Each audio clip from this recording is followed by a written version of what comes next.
Hello everyone and welcome to defence वाला। Can you listen to me and can you see the screen? बच्चों, आपको आवाज आ रही है मेरी? मैं दिखाई दे रहा हूँ? सब सुंदर सुशील सगुड़ी हैं तो बता दीजिए। डाउट दुविधा शक तकलीफ है तो पूछ लीजिए।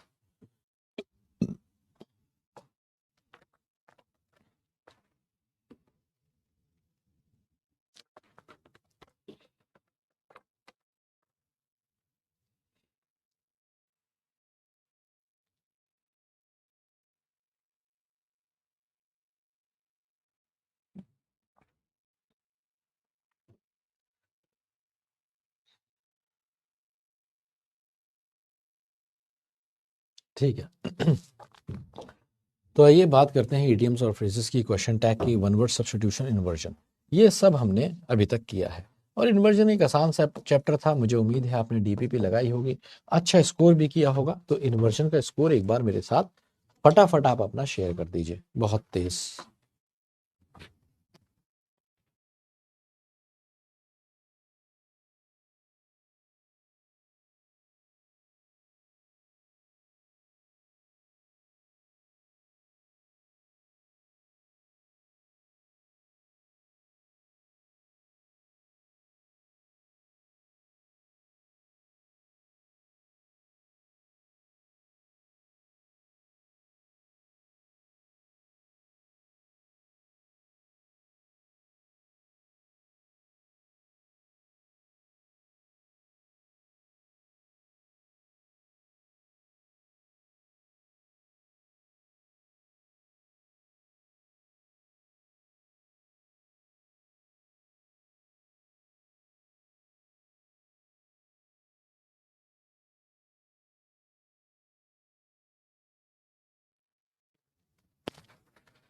ठीक है, तो 15 से ऊपर स्कोर आपका सब बहुत बढ़िया है। ठीक है, अगर आपने 15 से ऊपर स्कोर कर रहे हैं, इट इज़ गोइंग फाइन। ठीक है, आर्टिकल की फिगर नहीं करिए, मैं आर्टिकल की क्लास आपको दे दूंगा। कोई बहुत बड़ा चैप्टर नहीं है, ना ही बहुत ज़्यादा डिफिकल्ट है। तो इन्वर्जन जैसा ही है, वो थोड़ा सा इन्वर्जन से डिफिकल्ट मान लीजिए। ठीक है, so this is going to B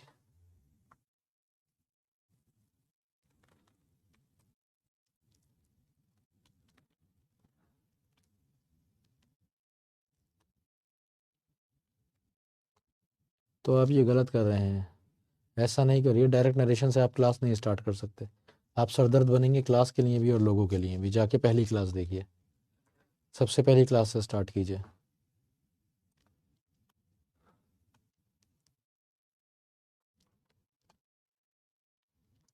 ठीक है, बहुत बढ़िया। अभिषेक कुमार, जितना ज़्यादा हम शेड्यूल फॉलो करते हैं ना, उतना बेटर हमारा परफॉर्मेंस होता जाता है। जितना अच्छे से शेड्यूल फॉलो करते हैं, उतने अच्छे से परफॉर्मेंस होता जाता है।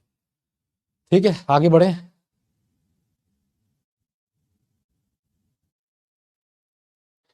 मेरी ऑलरेडी बहुत ज़्यादा क्लासेस है, मेरी ऑलरेडी इतनी ज़्यादा क्लास है कि मेरे से ऑलरेडी मैनेजमेंट ने कह रखा है, सर जिस दिन आपका मन ना हो, जिस दिन आप नहीं ले पा रहे हो, बीमार हो जाएं, गला खराब हो जाए, तो आप बता देना। मेरी ऑलरेडी हर दिन इतनी क्लासेस है, समझ रहे हो? हाँ, क्योंकि एग्जाम्स आ गए। हाँ जी, डिस्कोर्स मार्कर्स भी करा देंगे आपको।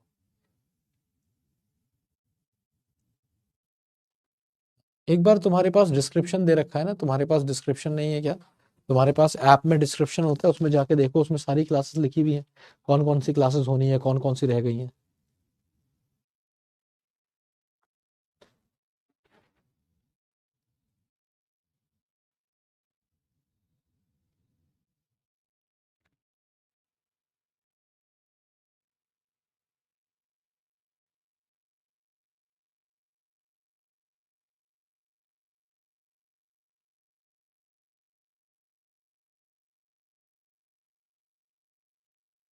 ठीक है, मैंने वॉइस के लिए बोल दिया है, वॉइस वॉइस आपकी चेक की जा रही है, थोड़ी सी बढ़ा दी जाएगी अगर आपको हल्की लग रही है। ठीक है, तो आज बात करते हैं नरेशन की। ये एक ऐसा टॉपिक है, इससे क्वेश्चंस आ भी जाते हैं और नहीं भी आ जाते हैं। इससे आपके पास एग्जाम में अक्सर डायरेक्ट क्वेश्चन देखने को मिलता है। डायरेक्ट, तो डायरेक्ट होता है क्वेश्चन प्लस इजी होता है क्वेश्चन। ये मतलब अगर आपके पास आते हैं तो समझ लीजिए खीर मिली है आपको। और पिछले कुछ टाइम से ये आ भी रहे हैं, पूछे भी जा रहे हैं। तो ये समझ लीजिए कि नरेशन आपके लिए अगर एग्जाम में है तो खीर है।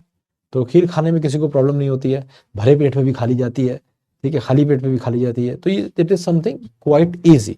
ठीक है, तो आज आप इसके कॉन्सेप्ट समझेंगे मेरे साथ, कॉन्सेप्ट्स पे क्वेश्चंस लगाएंगे और क्वेश्चंस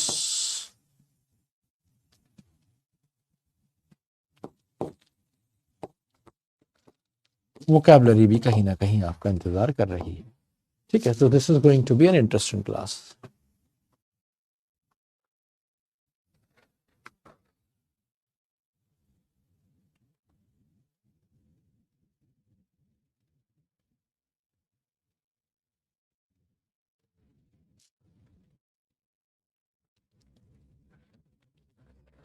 सर मुझे बुक बताओ रीडिंग के लिए। अब छोड़ो, अब क्या बुक बताएं, बुक बताई थी तुम्हें पहली क्लास में, बहुत सारी चीज़ें बताई थी। अभी टाइम ख़त्म हो गया है बुक का, अभी तो एग्ज़ाम है। अरे यार, अभी कंजंक्शन नहीं कराएंगे क्या? रुको, तुम्हारा डिस्क्रिप्शन खोल के मैं ही बता देता हूँ तुम्हारी क्या क्या क्लासेस रह गई हैं।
हाँ भाई, तो नरेशन के बाद बता देता हूँ ना आपको।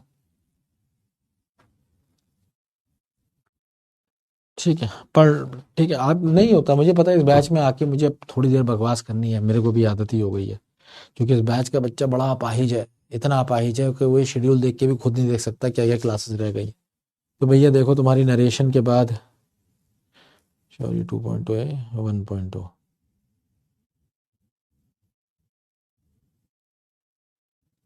सॉरी 1.0, तो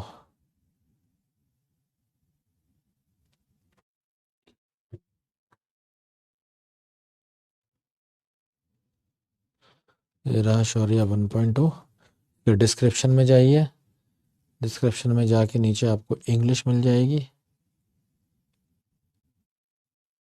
इंग्लिश में चेकआउट शेड्यूल कीजिए, उसमें आपको दिखेगा कि एक क्लास नरेशन की है आपकी, ठीक है, दो क्लासेस नरेशन की हैं, इसके बाद आपका S1 S6 पैराजम्बल बचा है, फिर वॉइस की दो क्लासेस हैं, फॉरेन वर्ड्स हैं, फ्रेजल वर्ब्स हैं, कोरिलेशन ऑफ सेंटेंसेस हैं, S1 S2 S3 सेंटेंसेस हैं, नॉन फाइनाइट्स हैं, ठीक है, पिलर्स हैं, कंडीशनल्स हैं, मिसलेनियस है, ठीक है। तो मिसलेनियस में मान के चलिए क्लोज टेस्ट आपको मैं करा दूंगा, ठीक है। चलिए ठीक है, इनको कर दूंगा मैं, इन बैचेस को। और बताइए आप।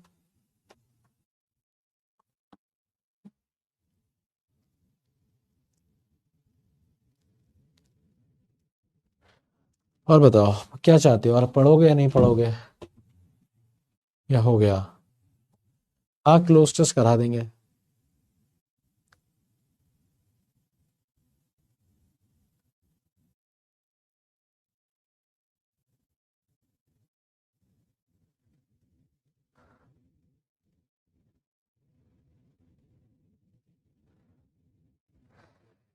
पता नहीं यार किन बातों में टाइम वेस्ट करते हो, जो तुम्हारे पास खुद ही है, सब लिखा हुआ है। पता नहीं यार, ये बैच ही यार, batch he.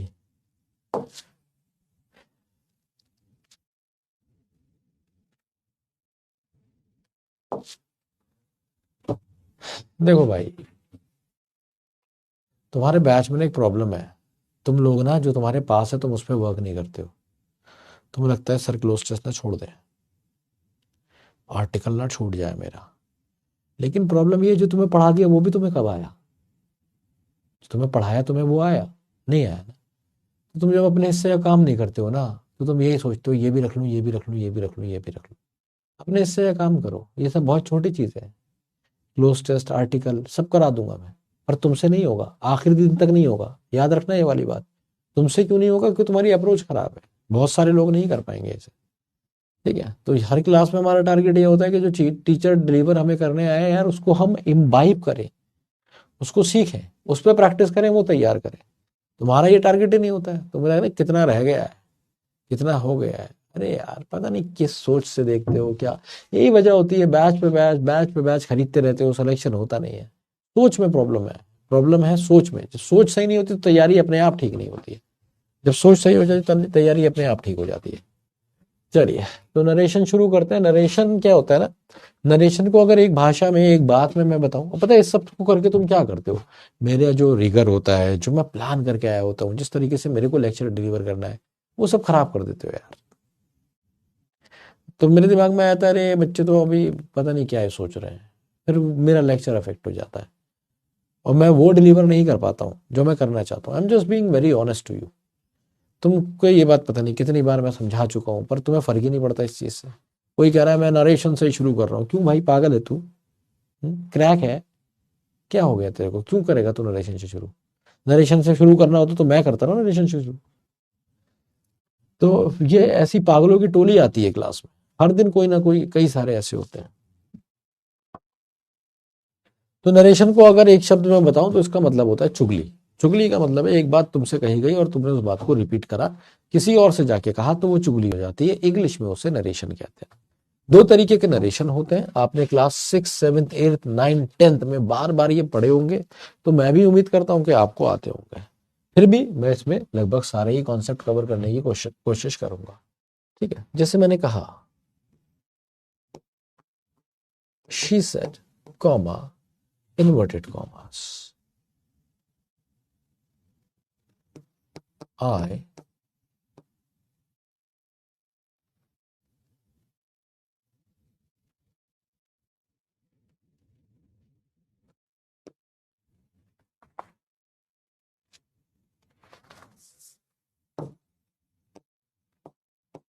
I have read this book, ठीक है। तो इससे मैंने इन्वर्टेड कॉमास में लिखा है। इसी बात को लिखने का एक और तरीका है। इस बात को लिखने का एक और तरीका क्या है कि मैं लिख दूं, she said that I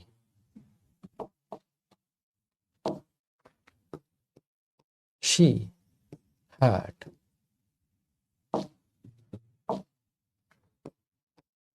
read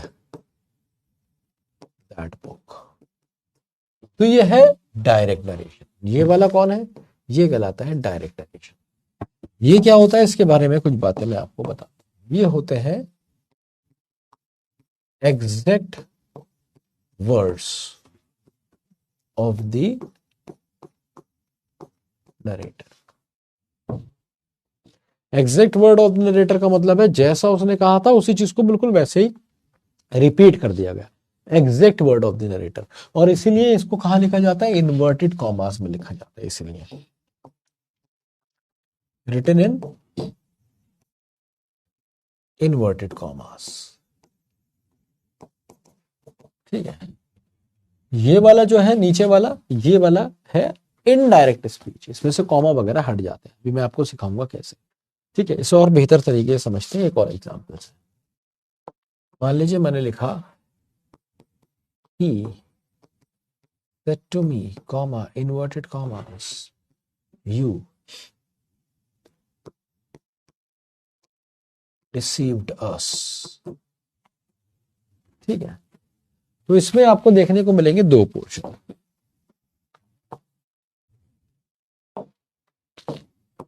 एक आप देखेंगे ये वाला पोर्शन है और एक होता है ये वाला पोर्शन। तो ये वाला जो पोर्शन है ये कहलाता है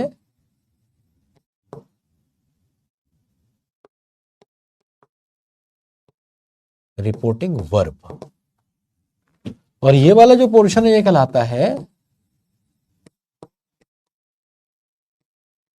रिपोर्टेड स्पीच। तो भाई ये हो गया रिपोर्टिंग वर्ब और ये हो गई रिपोर्टेड स्पीच। और जब आप चेंज करते हैं, मैंने आपको ये बताया ये रिपोर्टेड स्पीच क्या होती है, exact word of the narrator होती है, रिटन इन इन्वर्टेड कॉमास होती है। ये दोनों बातें मैंने आपको इसके बारे में बताई, रिपोर्टेड स्पीच के बारे में। तो रिपोर्टिंग वर्ब क्या होता है, रिपोर्टिंग वर्ब बेसिकली टेंस होता है, ये टेंस बताता है इस पूरे सेंटेंस का कि बात कब की है, ये टेंस बताता है पूरे सेंटेंस। अब जब हम कन्वर्ट करते हैं रिपोर्टिंग वर्ब को रिपोर्टेड स्पीच में, तो हम किन चीजों का ध्यान रखते हैं, तो जब हम कन्वर्ट करते हैं रिपोर्टिंग वर्ब को रिपोर्टेड स्पीच में, तो किन किन चीजों का ध्यान रखते हैं। पहली चीज करते हैं कि जो रिपोर्टिंग वर्ब होता है दैट वो बदल जाता है, changes into told, asked, inquired,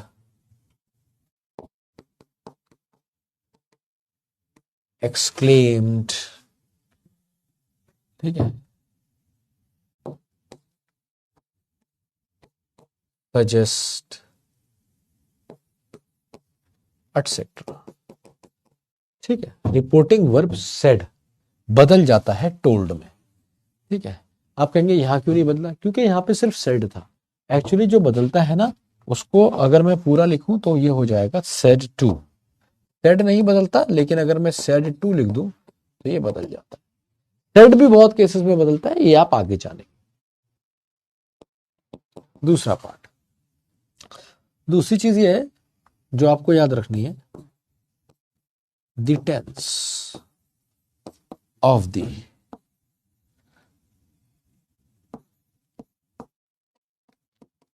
reporting verb, the tense of the reporting verb and its pronouns should not be, the tense of the reporting verb and its pronouns should not be changed। तो जो reporting verb होता है उसका ना pronoun बदलता है ना tense बदलता है। कैसे, आप देखिए यहां पे सेड था, यहां भी सेड रहा, यहां पे शी था, यहां पे शी रहा। किसकी बात कर रहा हूं, रिपोर्टिंग वर्ब की, आगे वाला रिपोर्टेड स्पीच है, इनका नहीं बदलता। जब मैं इसे भी कन्वर्ट करूंगा, अगर मैं इस वाले को कन्वर्ट करके आपके प्यार में यहां लिख दूं तो ये कुछ ऐसा सा हो जाएगा, ही सेड टू मी का हो जाएगा he told me that, you convert हो जाएगा, कॉमा नहीं आएगा, यू कन्वर्ट हो जाएगा आई में, that I had deceived them. कोई इन्वर्टेड कॉमा नहीं, कुछ नहीं।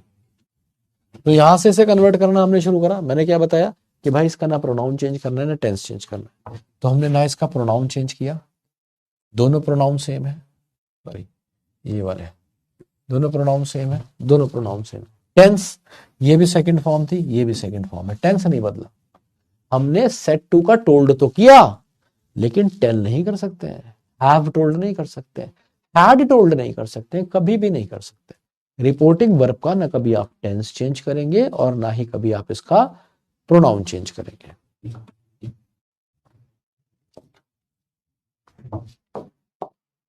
तीसरी बात,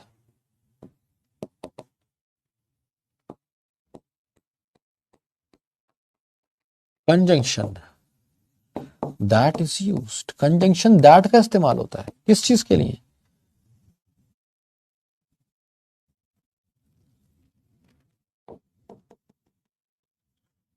अब ये कंजंक्शन ना कई सारे हो सकते हैं, दैट भी हो सकता है, वाई भी हो सकता है, हाउ भी हो सकता है,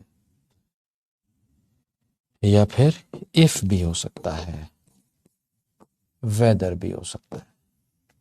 ठीक है, तो कंजंक्शन इनमें से कोई एक यूज होता है, is used as per the sentence, sentence के हिसाब से। अब सेंटेंस के क्या हिसाब से? भाई ये जितने भी है ना, ये बाकी वाले आके ये आगे वाले सारे के सारे ये सारे यूज होते हैं आपके इंटेरोगेटिव। तो ये बात आप आगे जानेंगे। फिलहाल ये इंटेरोगेटिव सेंटेंस नहीं था, इसलिए आपने क्या यूज किया? दैट यूज किया, यहां भी और यहां भी। इंटेरोगेटिव पे जब हम आएंगे तो आप इस चीज को सीखेंगे। तो कंजंक्शन आप दैट का इस्तेमाल करते हैं या फिर इनमें से किसी का, depending as per the sentence. मतलब इंटेरोगेटिव है तो ये वाला, नहीं है तो दैट यूज कर लेते हैं। इसके बाद चौथी बात जो इंपॉर्टेंट बात है, वो दूसरे पर पेन से रखेंगे, याद रखिएगा। The tense of the tense and pronoun of the reported speech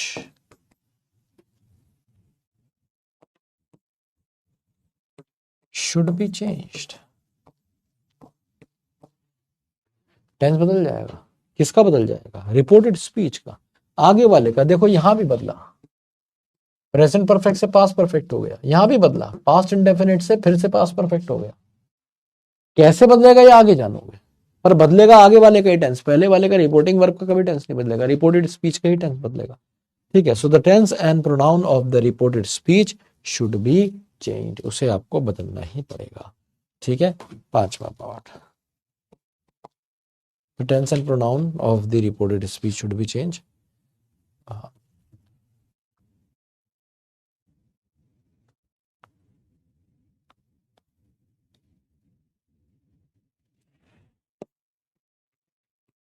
Remove all the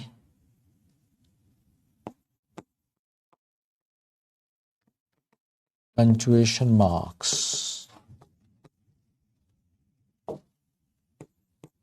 except full stop। तो सिर्फ फुल स्टॉप रह जाता है, बाकी सारे पंक्चुएशन मार्क्स हट जाते हैं। देखो यहाँ पे कोई कॉमा सॉमा नहीं आया, सिर्फ लास्ट में फुल स्टॉप आया। यहाँ पे भी कोई कॉमा सॉमा नहीं आया और लास्ट में सिर्फ एक फुल स्टॉप आया। ठीक है, तो बस इसकी इतनी सी बेसिक कहानी है। तो क्या बताया मैंने, एक बार क्विक रिवीजन करा देता हूँ।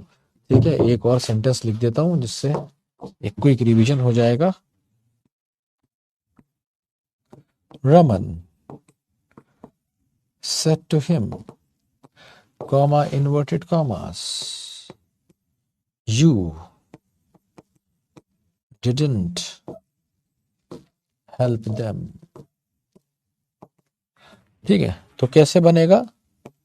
रमन तो रमन ही रहेगा, सेट टू का टेंस नहीं बदलेंगे, पर टोल्ड हिम कर देंगे, इसका भी टेंस नहीं बदलते हैं, दैट लगा देंगे, यू हिम हो जाएगा।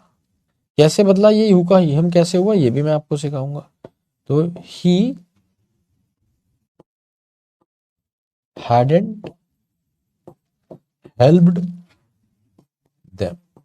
तो इस सब पे बात करेंगे सर ये देम क्यों नहीं बदला, ठीक है, ये हिम का ही कैसे हो गया, मतलब यू का ही कैसे हो गया, ठीक है, इस सब पे हम बात करेंगे। मतलब वो हम बात करने वाले हैं कि टेंस कैसे बदला जाएगा और प्रोनाउन रिपोर्टेड स्पीच का कैसे बदला जाएगा।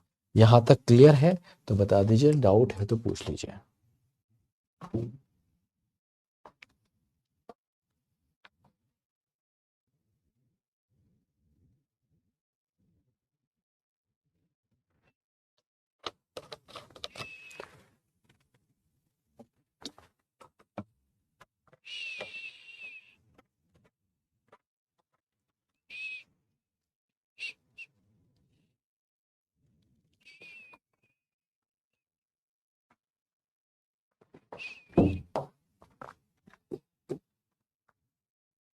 ठीक है जी, तो अब हेडिंग डालिए,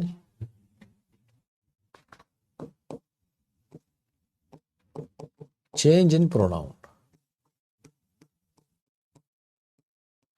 ये भाई प्रोनाउन में बदलाव कैसे आता है।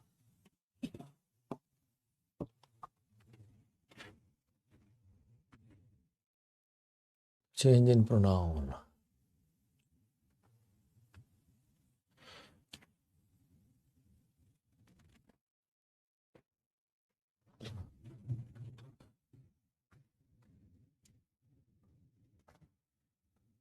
तो याद रखो ये वाली बात, the pronoun of the reported speech changes according to the pronoun of the reporting word। तो कह रहा है जो प्रोनाउन है रिपोर्टेड स्पीच का वो बदल जाता है, किसके according, according to the pronoun of the reporting verb, reporting verb के प्रोनाउन के अकॉर्डिंग वो बदल जाता है। इस बात का क्या मतलब हुआ, आइए जरा सेंटेंस से समझते हैं। देखो हमारे पास तीन तरह के प्रोनाउन, एक होता है फर्स्ट पर्सन प्रोनाउन, एक होता है हमारे पास सेकंड पर्सन, एक होता है हमारे पास थर्ड पर्सन प्रोनाउन। अभी हम सब जानते हैं भाई फर्स्ट पर्सन में हमारे पास आ जाते हैं आई और वी, सेकंड पर्सन पे हमारे पास आ जाता है सिर्फ एक ही प्रोनाउन यू, और थर्ड पर्सन के लिए हमारे पास बचे हुए जितने भी होते हैं मतलब ही, शी, इट, दे, सारे के सारे आ जाते हैं। ठीक है, अब मजेदार बात यह है कि जो चेंज होता है प्रोनाउन वो हमेशा रिपोर्टेड वर्ब के अकॉर्डिंग होता है। रिपोर्टेड स्पीच का चेंज होगा या प्रोनाउन चेंज तो इसका होगा, इसका लेकिन इसके अकॉर्डिंग होगा, प्रोनाउन इसका चेंज होगा लेकिन इसके अकॉर्डिंग होगा, प्रोनाउन इसका चेंज होगा, इसका नहीं होगा, इसका होगा लेकिन इसके अकॉर्डिंग होगा। तो क्या अकॉर्डिंग होगा, तो याद रखिए हमेशा सन रूल फॉलो करेगा। कौन सा rule, S, S O N, son rule.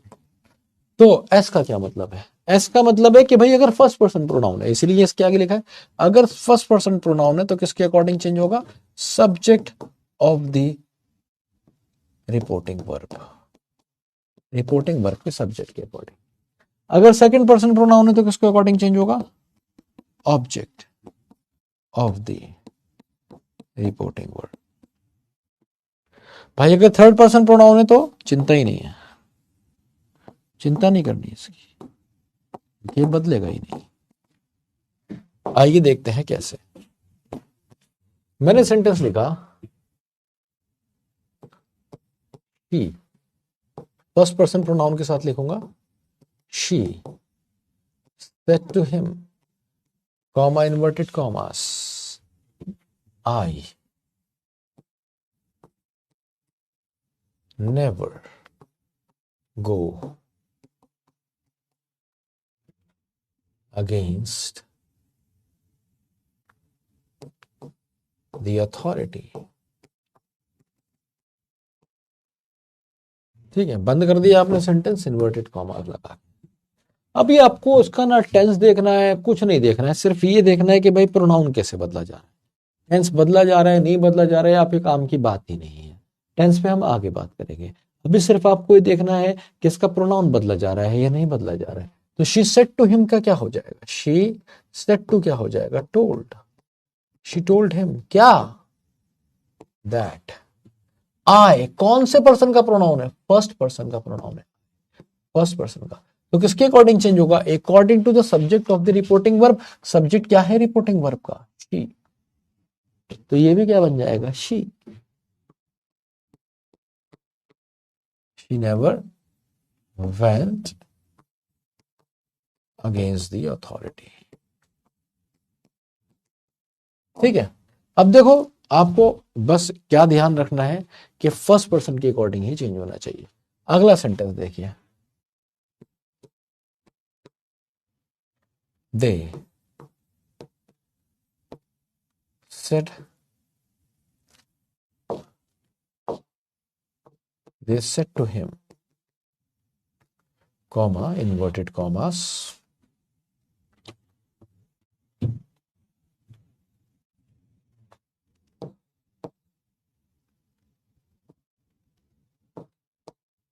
we shall support him। तो ये बड़ा आसान बन गया भाई, देखो कितना आसान बना। दे सेड टू का क्या हो जाएगा? दे एडवाइस भी कह सकते हैं यहाँ पे।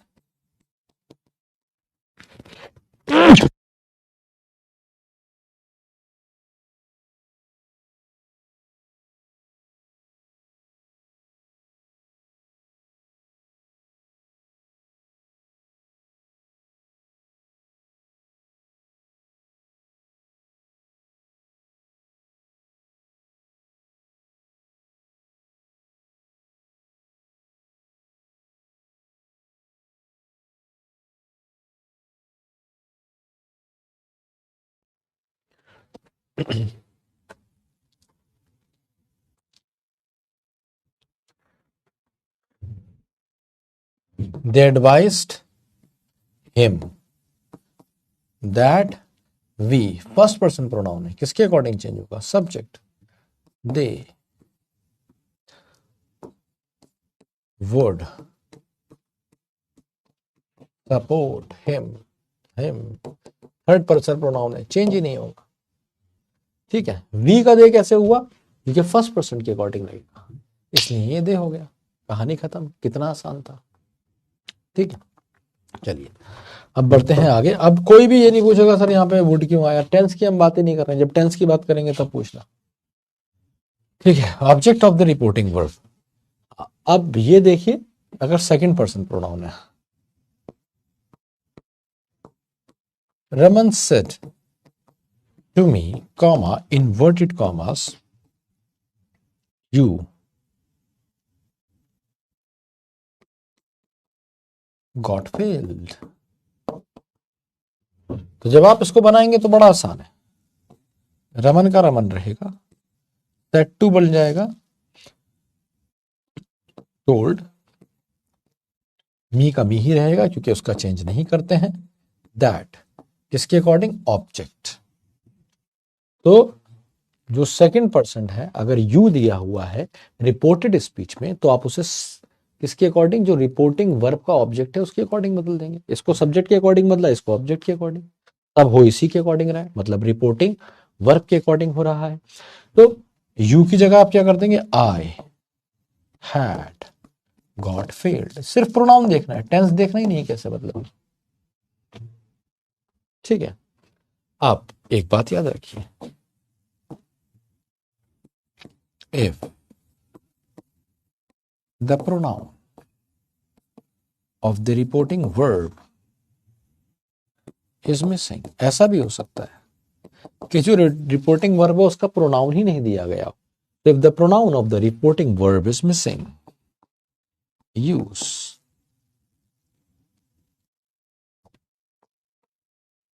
if the pronoun of the reporting verb is missing,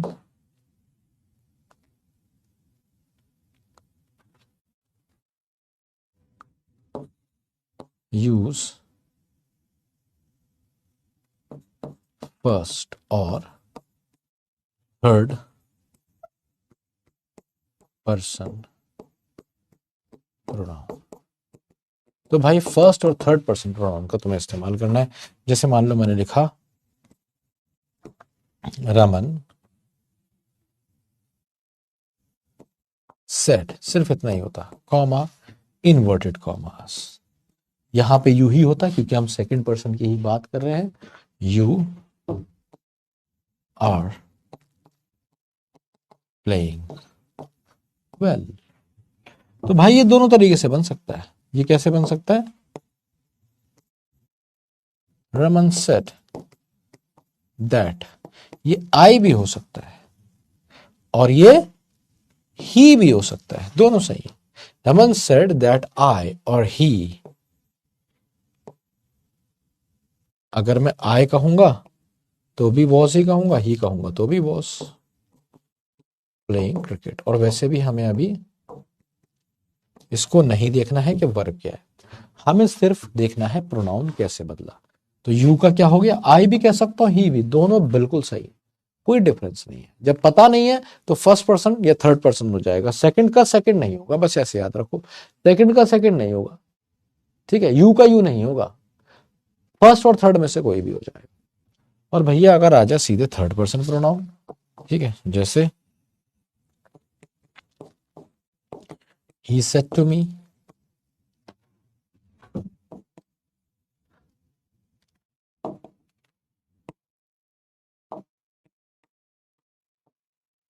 they are coming। तो इससे कैसे बनाओगे?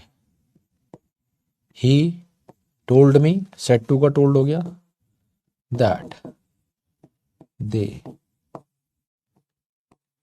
were coming, कुछ चेंज ही नहीं होगा, वैसे ही रहेगा, ठीक है। तो ये आपने सीखा कि भाई प्रोनाउन रिपोर्टेड स्पीच में, रिपोर्टेड स्पीच का कैसे बदला जाएगा। फर्स्ट पर्सन प्रोनाउन है तो वो हमेशा सब्जेक्ट के अकॉर्डिंग बदला जाएगा, रिपोर्टिंग वर्ब के। सेकंड पर्सन प्रोनाउन है तो वो हमेशा ऑब्जेक्ट के अकॉर्डिंग बदला जाएगा, रिपोर्टिंग वर्ब के। और अगर थर्ड पर्सन प्रोनाउन है तो वो बदला ही नहीं जाएगा।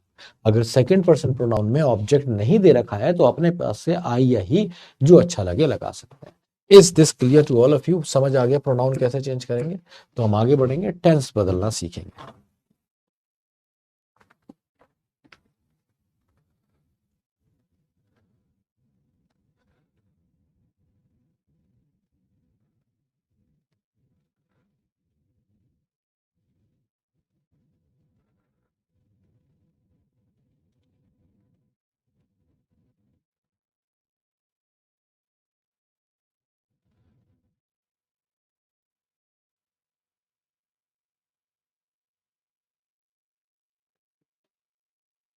चलो अब जरा देखते हैं कि भाई टेंस कैसे बदला जाता है। तो ये सबसे आसान बात है, एकदम ही घटिया सड़ी हुई बात है, टेंस कोई बदला जाता है? कुछ है इसमें? तुम खुद देखोगे इसमें कुछ नहीं। तुम्हारे पास कौन कौन से टेंस होते हैं? तुम्हारे पास होता है एक प्रेजेंट इंडेफिनिट, ठीक है,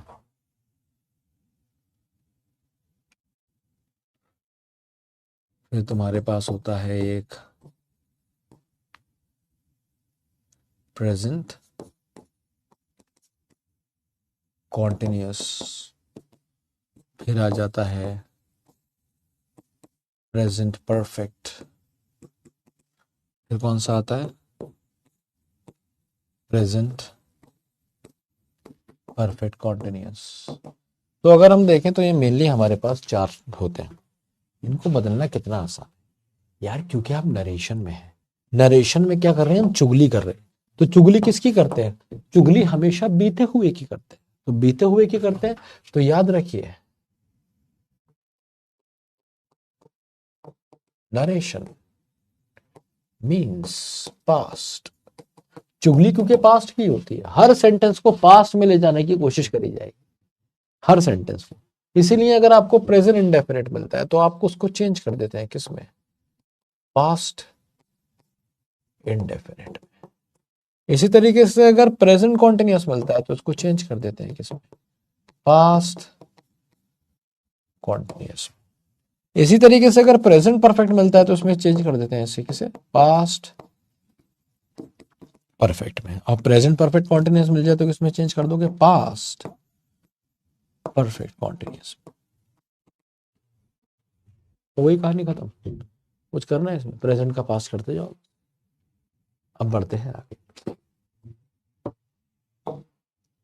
सर ये तो बात सही है, और ये बताओ अगर सेंटेंस पास्ट इंडेफिनिट में आ गया तो, प्रेजेंट इंडेफिनिट में आएगा तो पास्ट इंडेफिनिट में कर दूंगा, लेकिन पास्ट इंडेफिनिट में आएगा तो, अरे भाई पढ़ाया तो था, पास्ट का पास्ट नहीं पढ़ाया था, past of the past, past of the past, past perfect, समझ रहे हो। और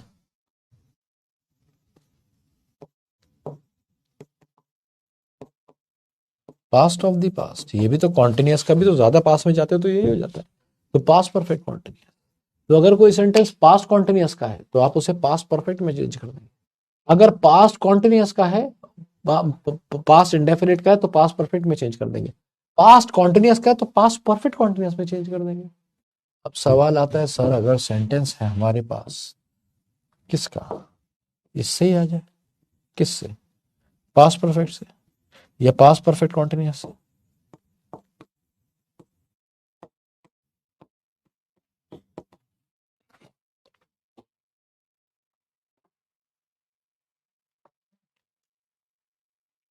तो आप कर देंगे नो चेंज, कोई बदलाव ही नहीं आएगा, वैसे ही रहेगा, पास्ट परफेक्ट रहेगा, और past perfect continuous, past perfect continuous.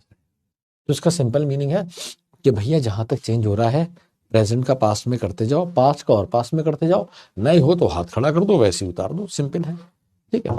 अब बात आती है सर अगर फ्यूचर आया, शैल आया, विल आया, कैन आया, या फिर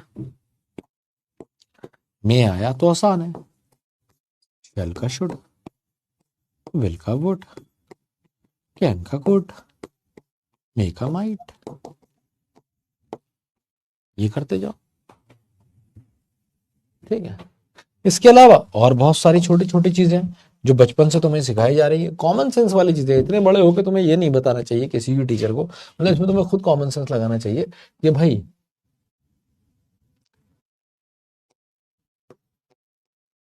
टुमारो का क्या हो जाएगा, द नेक्स्ट डे,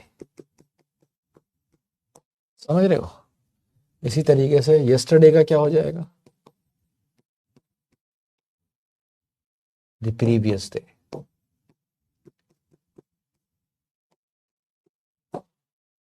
ठीक है। इसी तरीके से टुडे का क्या हो जाएगा,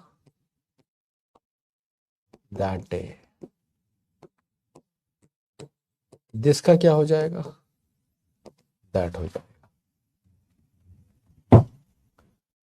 दिस का दोस हो जाएगा। और अगर आ गया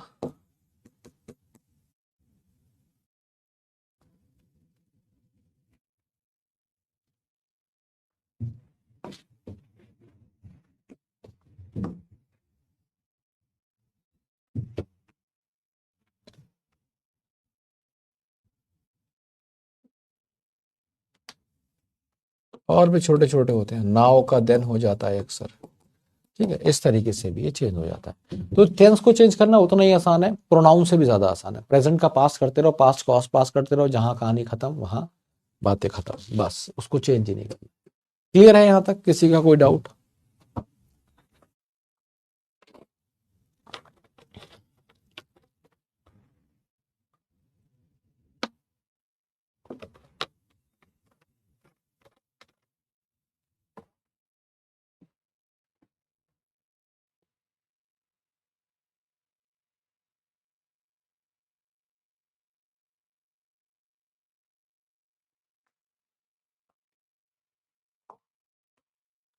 अरे ये तो क्वेश्चन आ गए, आ गए है तो लगा दो।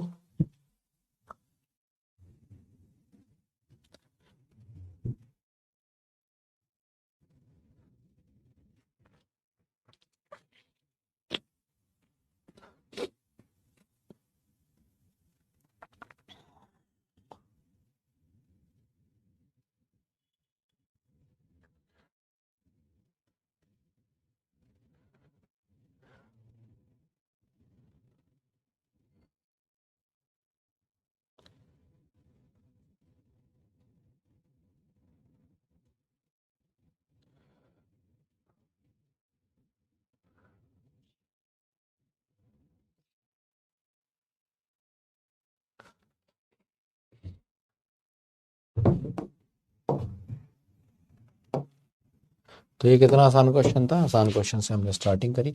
अब एक बच्चा पूछता था, अब देखो आपको पोयट रूल याद होगा, याद है, आई और वी के साथ विल लगती है इसमें, अदर्स के साथ शैल लगता है। लेकिन अगर तुम क्या करते हो, आई और वी के साथ शैल लगाते हो, अदर्स के साथ विल लगाते हो, तो ये सिंपल बात हो जाती है किसकी, फ्यूचर की। यही बताया था मैंने, टेंसेस में पढ़ाया था। अब जरा उस क्वेश्चन को देख लो, वुड वाले को।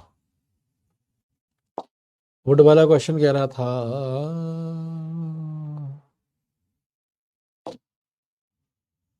हाँ, शी वी के साथ शेल, अगर ये वी के साथ शेल आया है तो ये क्या बना, वी के साथ शेल का मतलब है नॉर्मल फ्यूचर। और शेल का पास्ट क्या होता है, शेल का पास्ट होता है शुड, शेल का पास्ट क्या होता है, शुड।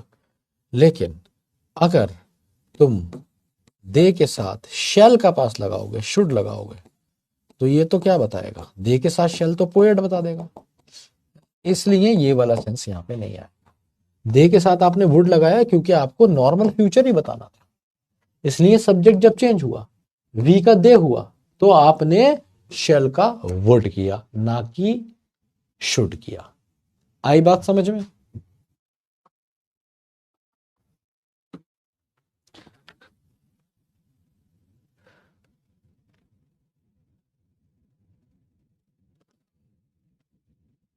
और टू चेंज नहीं होगा, जैसा होता है वैसे ही रहेगा वो।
He said, I have been studying this issue for 3 years. He said that he had been. Have been का क्या हो जाएगा, had been।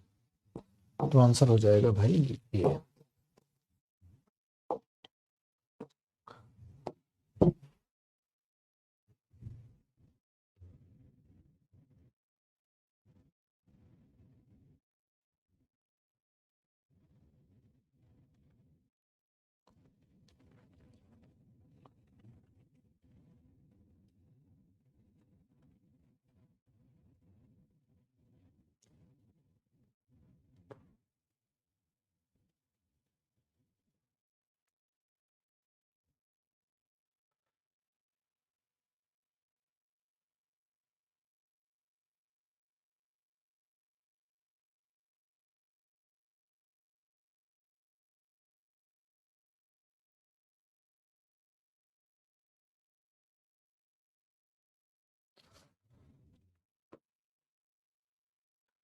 The officer asked, अब देखो जब भी क्या होता है ना इंटेरोगेटिव में, तो इंटेरोगेटिव हमारे पास दो तरह के होते हैं।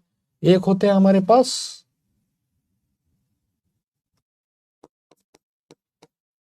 Close ended questions. Close ended questions कौन से होते हैं, इनमें तुम आंसर सिर्फ यस या नो में ही दे पाते हो। क्लोज आंसर्स में, close question, close ended questions में आंसर या नो यस में भी दे पाते हो। जैसे कि मैंने कहा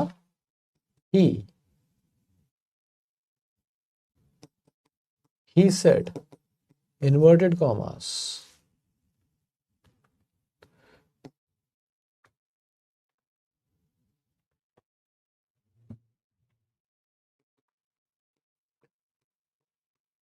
डू यू लव म्यूजिक?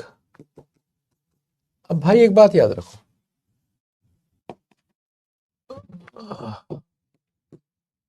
अब एक बात याद रखो, he said do you love music, तो एक बात याद रखो, ही सेड कैसे होगा,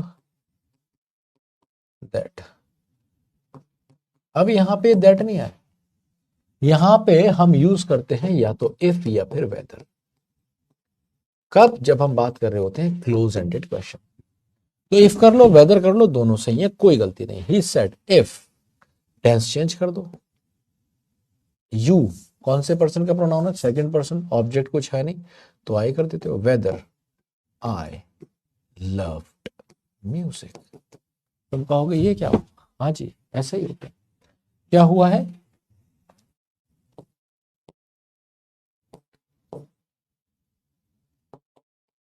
reporting verb said changes into asked या फिर क्वेश्चन। आज या क्वेश्चन में बदल जाएगी। जैसे ही सेट की जगह तुम अब सेट नहीं कहोगे, ही आस्क्ड इफ या वेदर आई लव्ड। ठीक है, दूसरी चीज,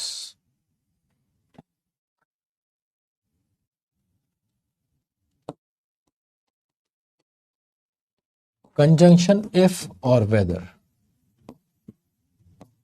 इज यूज्ड। कनेक्ट करने के लिए इफ या वेदर का इस्तेमाल करोगे। और सबसे इंपॉर्टेंट बात कि जो इंटेरोगेटिव होगा, इंटेरोगेटिव चेंजेस इनटू असर्टिव। तो जो इंटेरोगेटिव सेंटेंस होता है वो इंटेरोगेटिव नहीं रहता है, वो असर्टिव हो जाता है। ठीक है, तो जैसे ये था हु अप्रूव, तो the officer asked who approved that expenditure. ठीक है, और कुछ यहाँ पे हो नहीं सकता, ऑप्शंस को देखते हुए। ठीक है, इस तरीके से हम इसे करते हैं। अब अगर हमारे पास आ जाते हैं कौन से questions? Close ended questions.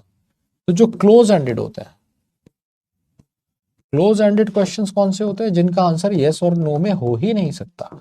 Yes और नो में क्यों नहीं हो सकता? क्योंकि इसमें पूछा गया है why, how, what, when, where, ये वाले सवाल होते हैं इसमें।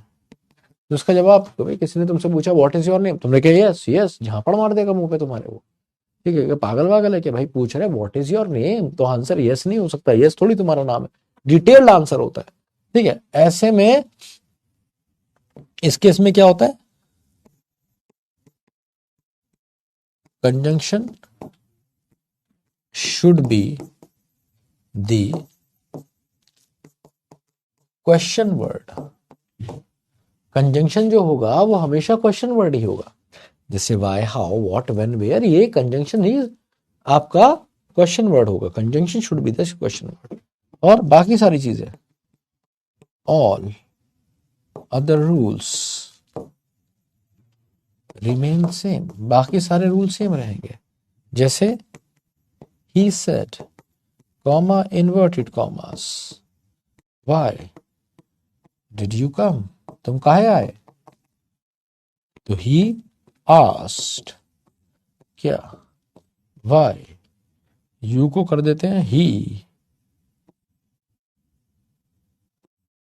Had come. Past indefinite past perfect में कन्वर्ट हो गया। ठीक है, जैसे यहां पे प्रेजेंट इंडेफिनिट पास्ट इंडेफिनिट में कन्वर्ट हो गया। ठीक है, तो अगर क्लोज एंडेड क्वेश्चन है तो जो क्वेश्चन वर्ड है वही कंजंक्शन बन जाएगा। और अगर ओपन एंडेड है, सॉरी ओपन एंडेड है,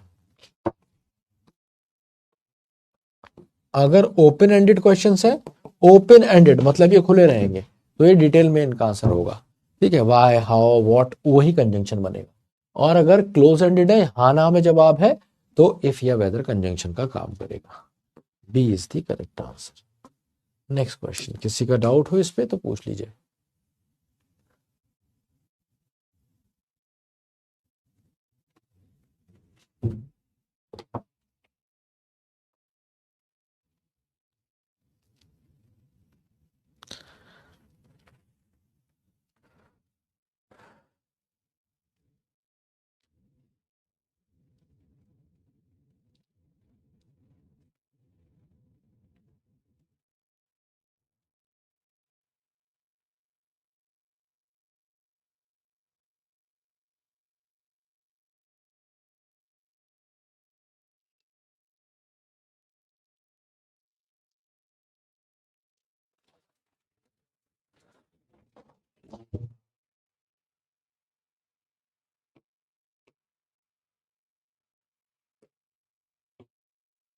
He requested me to ensure that C is the correct answer, that the files remain confidential.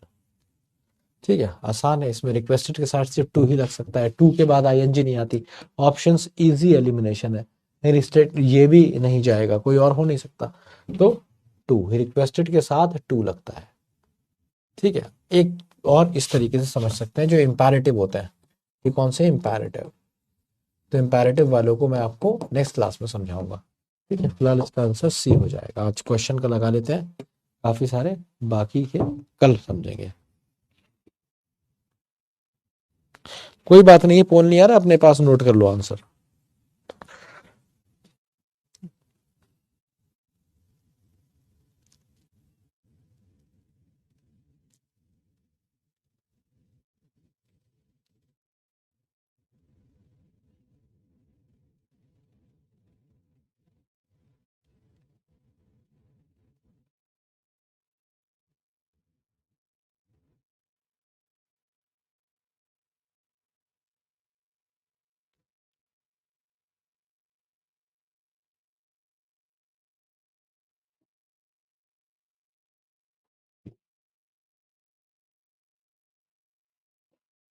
The judge warned them not to interfere। देखो ये इंपैरेटिव सेंटेंस है, इसमें आपने गलती कर दी, नेगेटिव इंपैरेटिव है, सॉरी इंपैरेटिव है, तो इंपैरेटिव हम कल पढ़ेंगे। ठीक है, फिलहाल ये जान लीजिए इसका आंसर डी होगा, कल बेहतर समझ आ जाएगा कि इसका आंसर डी क्यों होगा। अगर मैं समझाने जाऊंगा तो आगे क्वेश्चंस छूट जाएंगे।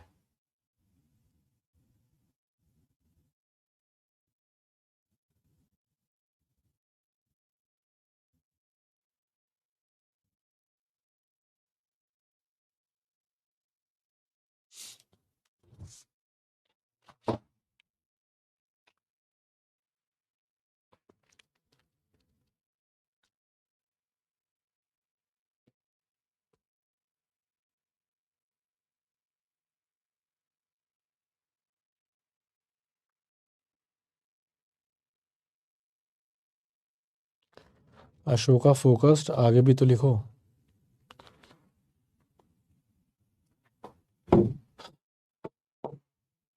ये हो जाएगा आपका वुड रिज्यूम। अभी बिल्कुल ऐसा ही क्वेश्चन मैंने आपको कराया था, एग्जैक्टली सेम, क्योंकि ये आ जाता है भाई, वी के साथ शेल क्या बनाएगा, नॉर्मल फ्यूचर। ठीक है, नॉर्मल फ्यूचर बनाएगा, और दे के साथ शुड क्या बनाएगा, पोएड बना देगा, इसलिए वुड करना पड़ेगा। समझ पा रहे हो बात को? सी is the correct answer.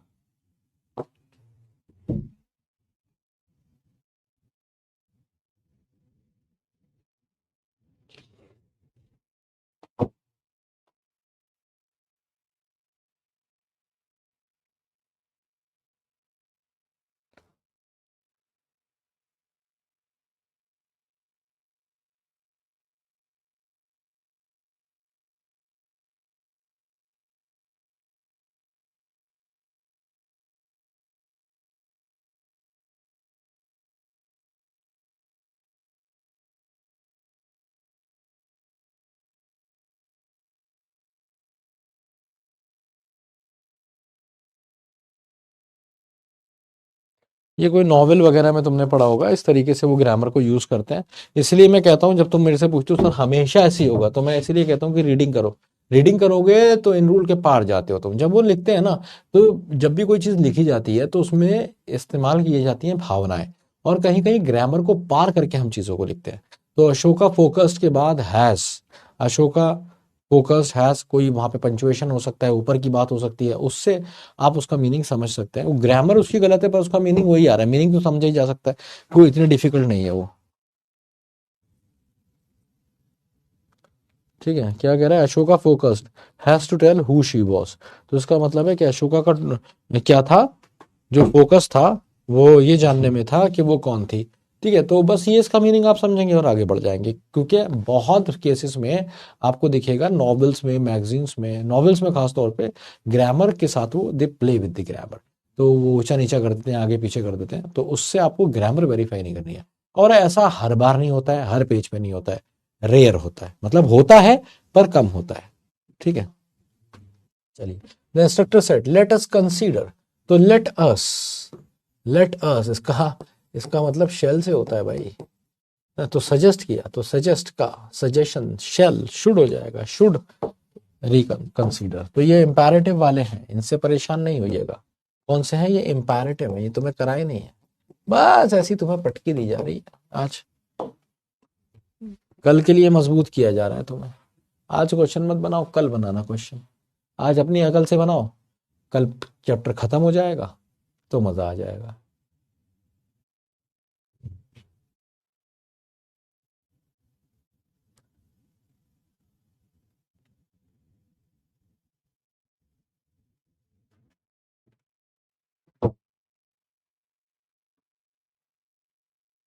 Sir अभी तक पढ़ाई शुरू नहीं किया, करूं प्लीज सर बताइए। तो आप क्या करेंगे, अब छोड़िए, अगले साल ही पढ़ना, नया बैच आएगा हमारा, हमें भी तो बच्चे चाहिए भाई, है ना, हम भी तो चाहेंगे ना बच्चे आए। कोई बात नहीं है।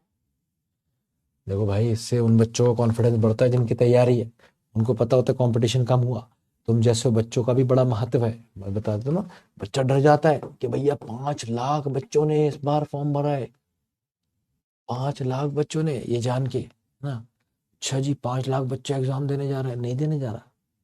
इसमें से लगभग कई सारों का तो लाखों का फॉर्म रिजेक्ट हो जाता है, और इसी में से लाखों जाते नहीं है, और इसमें से लाखों ऐसे होते हैं जिन्होंने सिर्फ फॉर्म भरा होता है। इसमें से लाखों ऐसे भी होते हैं जिन्होंने अलग अलग प्लेटफॉर्म से बैच खरीदे होते हैं, पर पढ़ा कुछ नहीं होता है। ये जो फाइनल फाइट होती है ना, ये कंपटीशन सिर्फ 50,000 बच्चों के बीच में होता है, सिर्फ 50,000। ये सीरियस कैंडिडेट होता है, ठीक है, ये दम लगा रहा होता है, यही रिटन क्वालिफाई करता है, इसी में से लोग एसएसबी के लिए जाते हैं। बाकी तो आते जाते रहते हैं भाई, है ना, बिजनेस है इतना बड़ा, लाखों बच्चा आता है फॉर्म भरता है, तो उससे पूरा धंधा चलता है सबका, सारे टीचर्स का, सारी कंपनीज का।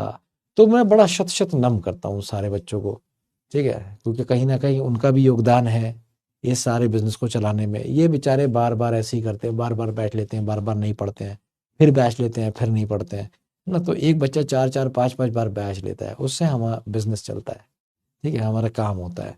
हम जबकि तुम्हें एक बैच में सब पढ़ा देते हैं, यूट्यूब पे सब डाल देते हैं, लेकिन क्या है ना, तुम अपनी नाकामयाबियों को किसी के सर डालना चाहते हो। तो तुम्हें लगता है उस बैच में पूरा नहीं पढ़ पाया था मैं, बैच ही की गलती थी, लेट ही ज्वाइन किया मैंने, नया बैच लूंगा। कुछ नहीं होता इन सबसे, जिसको सलेक्शन मारना होता है यूट्यूब पे आता है, यूट्यूब पे जो फ्री बैचेस पड़े हैं वहां से जाके पढ़ता है और फोड़ देता है, ठीक है, और हमें मैसेज करता है sir thank you very much. मैं कहता हूँ कौन सा बैच? अरे सर यूट्यूब से आपकी क्लास देखी। तो भाई बस सिंपल है। अब कोई बच्चा आगे कह रहा है सर मैंने आज ही से पढ़ाई शुरू करी है, भाई काहे करी है? मत पढ़ चक्कर में, कहाँ चक्कर में पढ़ा है? डिड किस में हो जाएगा? हैट के साथ थर्ड फॉर्म में कन्वर्ट होगा। हैट के साथ थर्ड फॉर्म सिर्फ यही है, वेदर भी है यहीं पे, और कोई नहीं आ सकता। सी इज द करेक्ट आंसर।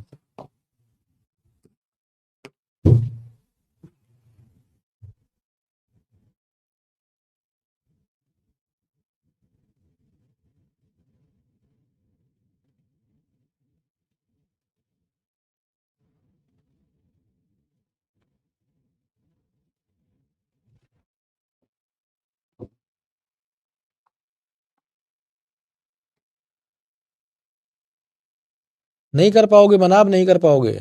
मैं तुम्हें झूठे वादे क्यों करूं? कह रहा है मैं अगर एकदम डिसिप्लिन से पढ़ूं, भाई साइकोलॉजी भी कोई चीज होती है ना, कोई साइकोलॉजी भी कोई चीज होती है ना। हाँ, तो उसके बेसिस पर मैं तुमसे कह रहा हूँ कि नहीं होगा तुम्हारा, इस बार नहीं होगा।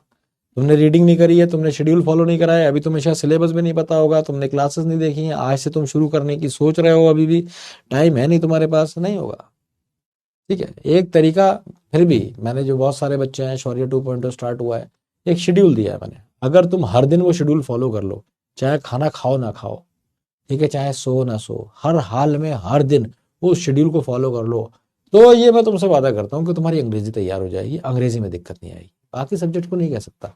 कितने सारे बच्चे होते हैं मैं जानता हूँ अंग्रेजी में मेरे सब्जेक्ट में फोड़ के आते हैं, मैथ की कट ऑफ ही क्लियर नहीं होती है। तो मैं कैसे हर चीज का वादा कर लूँ? अंग्रेजी का वादा कर सकता हूँ, वो भी तब जब तुम बिल्कुल हर दिन, चाहे खाना खाओ नहीं खाओ, नहाओ या नहीं नहाओ, सुबह के जरूरी काम करो ना करो, ब्रश हो ना हो, सूसू हो या ना हो, लेकिन शेड्यूल फॉलो हो जाए, तो मैं इस चीज की गारंटी लेता हूं कि अंग्रेजी में प्रॉब्लम नहीं होगी, ठीक है। बस इतना कर सकता हूं तुम्हारे लिए, वो भी मैं नहीं क्या करूंगा, तुम ही करोगे। तो आंसर हो गया भैया ए 45। क्या लगा रहे हो तुम, सी पी कैसे लगा रहे हो, गधे हो क्या? कॉमन सेंस भी नहीं है क्या? तो कॉमन सेंस का क्वेश्चन था भाई। इतना तो तुम्हें पता नहीं कौन सा है, इंटेरोगेटिव है तो कराया हुआ है, कराया हुआ भी गलत कर रहे हो। इंटेरोगेटिव है, असर्टिव में चेंज होगा, असर्टिव में चेंज होगा तो वॉस पहले कैसे आ जाएगा भाई? वर्ब पहले थोड़ी आती है असर्टिव में, जहां जहां वॉस पहले आ गया वो क्वेश्चन ही गलत हो गया, है ना। असर्टिव होगा, इंटेरोगेटिव का असर्टिव होगा ना, ये दोनों इंटेरोगेटिव हो गए। हाफ द फोर्टेस्ट वॉज फॉर किस तरह दूर था, ये थोड़ी कह रहा है वो, मीनिंग चेंज हो गया, यहाँ पे इसने मीनिंग चेंज कर दिया, यहाँ पे मीनिंग चेंज है, इसलिए यही आंसर होता है। हाउ फार, कितना दूर था फोर्टेस वहां से, was, A is the correct answer. Interrogative था, असर्टिव में चेंज होगा।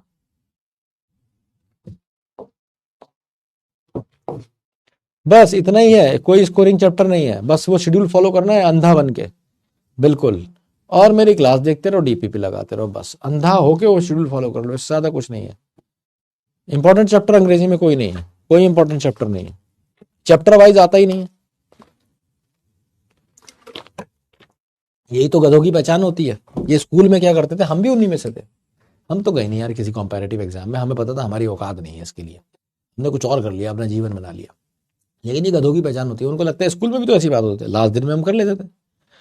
तो भाई स्कूल की बात और थी, वहां घोड़े गधे खच्चर सब पढ़ रहे थे, यहाँ से सिर्फ घोड़े हैं।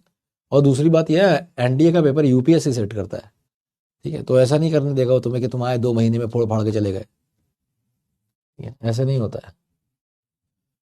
मैं तुम्हें डिमोटिवेट नहीं कर रहा हूं, मैं तुम्हें बस सिर्फ रियलिटी दिखा रहा हूं। मैं उन टीचर्स में से नहीं हूं कि हाँ बेटा क्यों नहीं हो सकता, तुम पत्थर दो दोगे, दशरथ मांझी ने ये कर दिया, इसने ये कर डाला। वो दशरथ मांझी था बे, तुम जैसा नहीं था वो। तुम अपने आप को देखो, तुम क्या हो, तुम्हारा वो कब से, उसने ये सोचा ही नहीं था कि मेरे साथ कौन है कौन नहीं है। तुम इतने अपाहिज हो कि एक तो तुमने आज तक तैयारी ही नहीं शुरू करी उस करियर की जो तुम्हें बनाना है, वो तुम्हारा करियर है, तुम्हारा एग्जाम है, तुमने तैयारी ही नहीं शुरू की और बैच ले ली हो, समझ रहे हो? तो अब अपने आप को देखो, इसलिए वो मोटिवेशन तुम लोगों के लिए होता नहीं, वो सब झूठी बातें होती है। वो आदमी अलग होता है। दशरथ मांझी को कोई नहीं जानता था, आज पूरी दुनिया जानती है, उसका रीजन है क्योंकि वो एक्स्ट्रॉर्डिनरी था। तुम नहीं हो दशरथ मांझी, तुम नहीं हो, तुम वो हो उनमें से जो दशरथ मांझी को देख के हंसते होंगे। समझो बात को, तुम उनमें से हो। अरे है अकेला पहाड़ तोड़ेगा, तोड़ा है आज तक किसने पहाड़, अरे पत्थर न टूटेगा इससे, तुम उनमें से हो। You need to understand that. तो इतना आपको दशरथ मांझी मत समझो। मैं झूठा मोटिवेशन तुम्हें नहीं देता हूं, मैं तुम्हें आईना दिखाता हूं। तुम एक ही तरीके से सेलेक्ट हो सकते हो और वो है शेड्यूल, हर दिन की मेहनत करोगे। दशरथ मांझी का भी वही कॉन्सेप्ट था, रोज जाता था पहाड़ तोड़ता था, सिंपल है। कर सकते हो तो तुम्हारी दुनिया बाहें खोल के इंतजार करेगी, नहीं तो सबके पैर में लाते हैं, लाते ही लाते पड़ेंगी। ये दुनिया बड़ी बुरी है। I wish I could travel back in time, काश मैं ट्रेवल कर सकता back in time. I she said that she wished she could travel, she wished she could travel, कोई चेंज नहीं होगा इसमें। मजा आ गया भाई इस क्वेश्चन में, तो दिल खुश हो गया। Wished she said that she wished she, oh sorry, ये मेरे से गलती हो गई, आई एम सॉरी। ये बातों में लगा दिया इसने मुझे, दशरथ मांझी ने। तो आंसर हो जाएगा भाई C, wished she could, C is the correct answer. समझे भाई? क्लियर है? सही लगाया था आपने, मेरे से मिस्टेक हो गई। बस देवेश बिल्कुल सही बात कर रहे हो।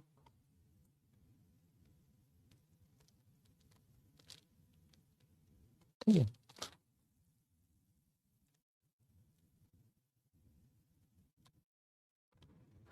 तो मजेदार बात है बेटा, स्कोरिंग चैप्टर होते तो मेरे लिए तो आसान ही है ना। एक बात सोच, तू सेलेक्ट होगा तो फायदा मेरा ही होगा।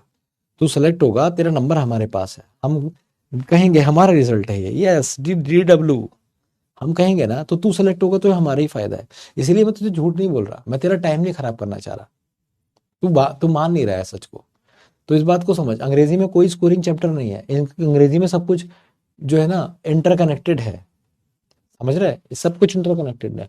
ऐसा नहीं है तो प्रोनाउन तैयार करके चले जाए, नाउन तैयार, उसमें 2-2 क्वेश्चन फंस जाएंगे, ये सब नहीं होता है। लेवल अलग है पेपर का, ये तू जब तैयारी करेगा तब तुम्हें समझ में आएगा कि सर ने इंपॉर्टेंट चैप्टर क्यों नहीं दिए।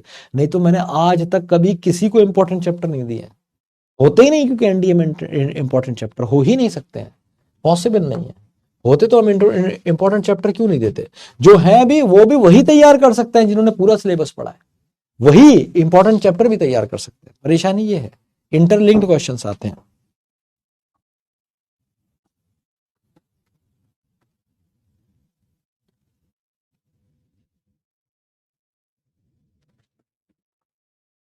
ओ भाई किट्टू, तमीज। अब देखो रोहित सम्राट बता रहा है कैसे तैयारी होती है एनडीए की, बस जैसे ये बता रहा है वैसे ही कर लो अगर टाइम है तो।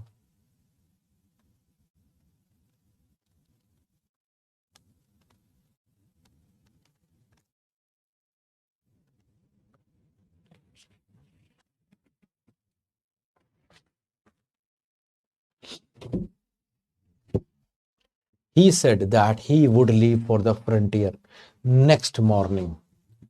तो he said that, अब देखो ये यहाँ पे स्पॉटिंग एरर है, ये एक सेंटेंस देगा इसको चेंज नहीं करना, बताने इसमें गलती क्या है। तो भाई यहीं पे गलती है, ये क्या होता है, ये नेक्स्ट मॉर्निंग तो सही है, नेक्स्ट मॉर्निंग तो उसमें ही आता है, इसमें इनडायरेक्ट स्पीच में, ये इनडायरेक्ट स्पीच है। अगर ये इनडायरेक्ट है इसमें देखो दैट भी लगा हुआ है, ठीक है, और ये ही भी स्मॉल से लिखा हुआ है, तो भाई इन्वर्टेड कॉमा काहे लगाए हो, बस यही बदतमीजी, ये इन्वर्टेड कॉमास नहीं आएंगे, ये ही वुड नहीं होगा, तो बस ये इन्वर्टेड कॉमास लगाने हैं, हटा देते हैं। B is the correct answer. कितना आसान क्वेश्चन था, पूरी क्लास इसे सही कर सकती थी। अगला देखो,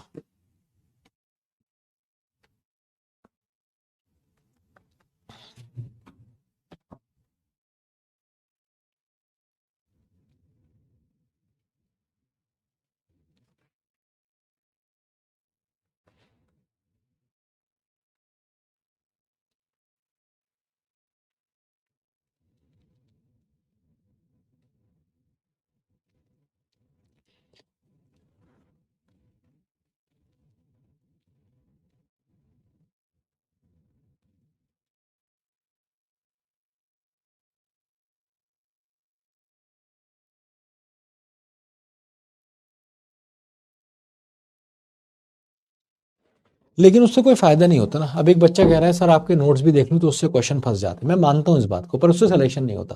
कोई हमारा काम सिलेक्शन करना है, मान लो तुम्हारे पास 50 क्वेश्चन आ रहे हैं, तो अंग्रेजी ही है जिसमें तुम बढ़िया से स्कोर कर सकते हो। इसीलिए मैंने हमेशा कहा कि भाई जो 200 नंबर की अंग्रेजी है उसमें से तुम्हें 160 लेके जाना है, तो 160 तो तुम्हें लेके जाना है। तुमने शौर्य बैच लिया इतना पढ़ा, 160 तो तुम्हें लेके जाना है। तुम कह रहे हो सर नहीं मैंने आपका देखा था, मैं कुछ नहीं आता था, मैं करके गया और सर मेरे 80 आ गए, कोई मतलब नहीं है भाई, 80 लाओ या 0 लाओ वो ऑलमोस्ट बराबर है, क्योंकि फिर नंबर कहां से खींचोगे तुम, या तो इतने दिग्गज हो कि मैथ में फोड़ के आओ एकदम जबरदस्त, ठीक है, तो और इतने दिग्गज कोई होता नहीं है, मैथ की तो कट ऑफ पसीने छुड़वा देती है, तो मैथ से तो उम्मीद में रख नहीं सकता कि तुम मैथ में बहुत जबरदस्त लेके आओगे, एक्स्ट्रॉर्डनरी नंबर लेके आओगे, तो नंबर फिर तुम यहीं से खींच सकते हो। ऊपर से जीएस बड़ी ही अनप्रिडिक्टेबल है, क्या आया कब आया नोबडी नोस, तो it should be was not open. C is the correct answer. ठीक है, टेंस चेंज हो जाएगा ना, टेंस चेंज नहीं करा।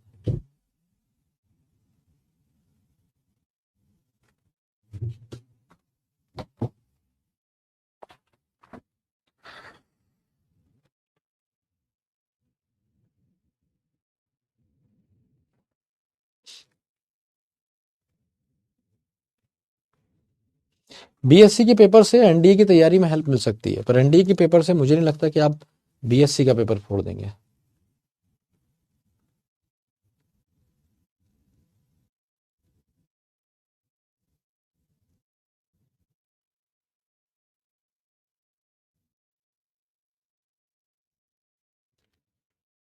ये कह रहा है पिछली बार विराट कोहली पे क्वेश्चन, तो विराट कोहली पढ़ ले फिर तू, वो इन्हीं को पढ़ता जा।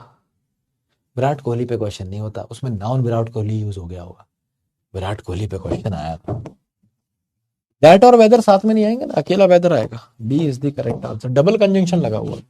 भाई कमेंट बॉक्स बंद कर रहा हूँ, ओहो क्लास ही खत्म हो गई। चलो डीपीपी लगाते हैं, तुम्हारे डीपीपी के सॉल्यूशंस देखें क्या हाल चाल है। हाँ,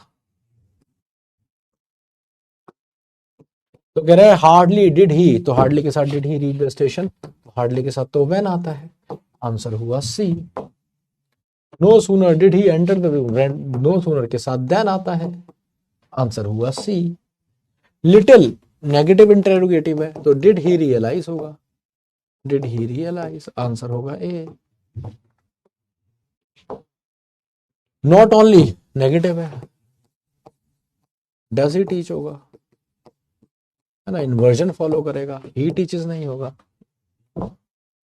Ram was sleeping in the class, so were you होगा, पहले वर आएगा बाद में यू आएगा ना, क्योंकि क्या है, so were you, short short answer है, शॉर्ट आंसर, इन्वर्जन फॉलो होगा। नेवर आई हैव, तो नेवर नेगेटिव इंट्रोडक्टरी है, तो पहले हैव आएगा बाद में आई आएगा, never have I.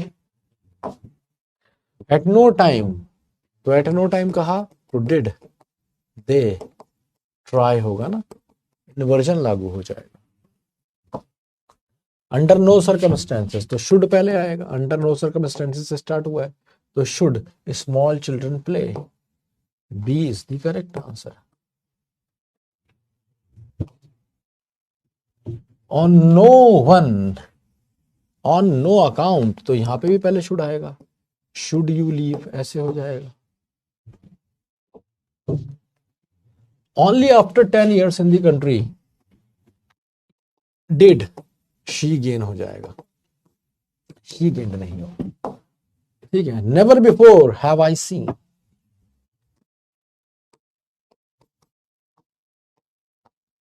B is the correct answer, ठीक है। Rarely does she go, A is the correct answer. Only when he arrive did he realise, inversion follow होगा। सारे क्वेश्चन सीधे सीधे थे। ये इन्वर्जन के क्वेश्चन पता है कब गलत होते हैं, जब तुम इन्हें मिसलेनियस में करते हो।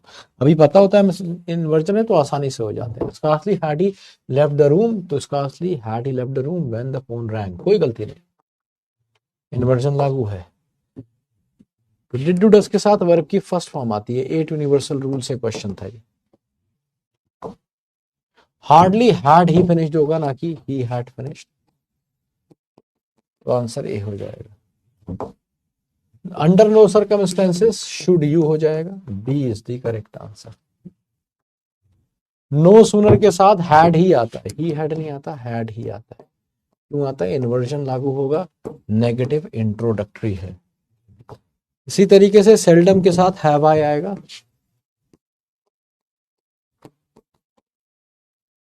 ठीक है, नेगेटिव इंट्रोडक्टरी था। Only after the storm pass did we realise, did we realise, तो B is the correct answer, ठीक है। तो भाई होमवर्क क्या है कि आपको डीपीपी लगानी है, बड़ी जरूरी है। डीपीपी के साथ साथ आपको शक्ति बैच से भी क्वेश्चन लगाने, खाली शक्ति बैच से लगा लीजिए नरेशन के क्वेश्चन तो भी हो जाएगा डीपीपी के साथ। बहुत ज्यादा इसकी प्रैक्टिस की जरूरत नहीं है, इस पे सिंपल क्वेश्चन ही आते हैं, ठीक है। बाकी ये कुछ इंपॉर्टेंट बुक्स हैं, अगर आपको अच्छी लगे तो ले सकते हैं।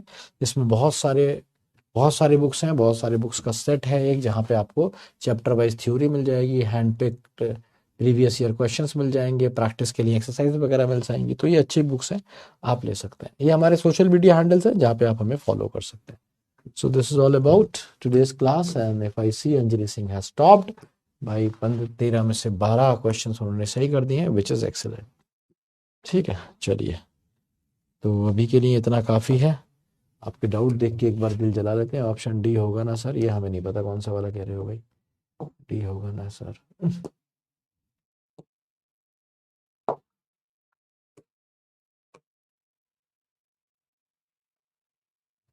इसमें she wish that she could, नहीं सी ही होगा, ऑप्शन डी का है होगा। आस्ट वाला कॉन्सेप्ट कौन सा क्लियर करें भाई, आस्ट वाला कॉन्सेप्ट, अच्छा सेट का आस्क्ड होगा ना, आस्क का मतलब पूछना होता है। जब तुम किसी को एक बात बता रहे हो तो तुम यही तो बोलोगे उन्होंने उससे पूछा, ना कि कहा। तो कहा से ज्यादा बढ़िया होता है पूछना, इसलिए हम क्वेश्चन या आस्क का इस्तेमाल कर लेते हैं इंटेरोगेटिव सेंटेंस में।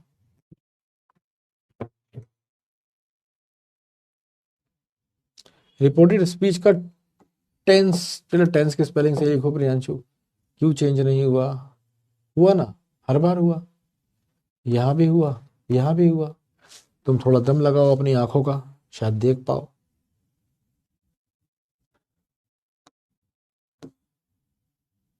चलो ये हो गया। That's it. तो किसी का कोई और डाउट हो तो पूछ लीजिए और मुझे ज़रूर बताइए कि आपको क्लास कैसी लगी। ठीक है, अभी के लिए इतना ही काफ़ी है। फटाफट बताइए हाउ वाज द क्लास। किसी का कोई डाउट कन्फ्यूजन इसके अलावा तो पूछ सकते हैं।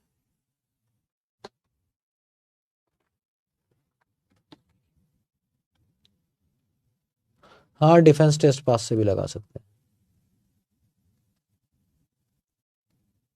चलो, थैंक यू सो मच। बचे हुए नरेशन के कॉन्सेप्ट्स, इम्पेरेटिव, एक्सक्लेमेटरी, है ना, और बाकी हम करेंगे अपनी अगली क्लास में। पढ़ते रहिए, सीखते रहिए, मोस्ट इंपॉर्टेंटली जिंदगी में उतारते रहिए। Love you all. जय हिंद, जय भारत।